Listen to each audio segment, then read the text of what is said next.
araw po sa inyo lahat. At yun nga ako, masaya ang buong bansa para nga sa nakakatapos lamang po na pagkapanalo nitong si Catriona Gray. Ngayon, habang lahat ay masaya at habang lahat ay talaga namang nakatutok sa pagkapanalo nito si Catriona, bilang part ng Mayward family, merong isang bagay ako naalala about kay Catriona. I don't know. I'll pick Maymay. She's kind of a goofball, a little bit like me, and like, yeah. Tuloy-tuloy na kaya, at o kaya kapag nag-MMK ba itong storya ni Catriona, ito ba kayang si Maymay ang tahasang gaganap sa kanyang role? Ayan. Isa sa ating naging topic ng mga nakaraang vlog natin last year.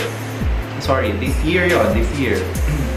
Ay itong pagkapili ni Catriona kay Maymay para siyang gumanap sa kanyang storya. So, medyo nakakakiliti lang ng very light at nakaka-inspire kasi isa ito sa napakahalagang role o napakahalagang project na pwedeng magawa nitong si Maymay even bago matapos tong 2018, no? So, kayo, ano ba talaga sa tingin nyo? Si Maymay kaya ang gaganap dito sa buhay nito si Catriona Gray kapag nilagay ito sa MMK? Dati nga marami pang nambash na hindi naman daw, malayo naman daw kasi yung itsura ni Maymay dito kay Catriona, ganyan. Eh, sa akin, si Catriona mismo kasi yung pumili sa kanya that time.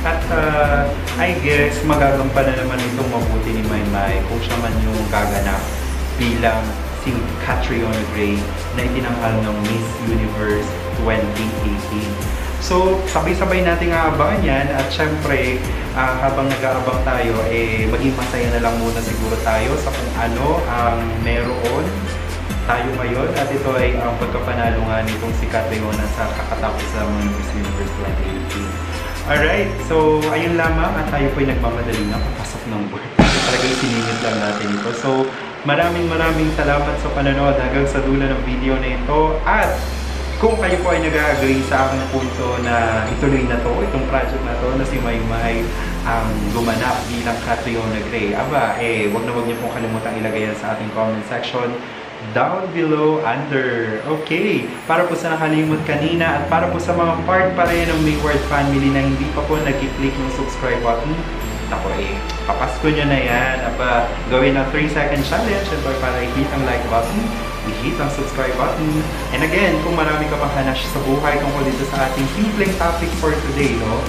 Ilagay mo na yan sa ating comment section down below under. So ulitin, advance Merry Christmas sa inyo lahat. Ito po si Jello and have a great one.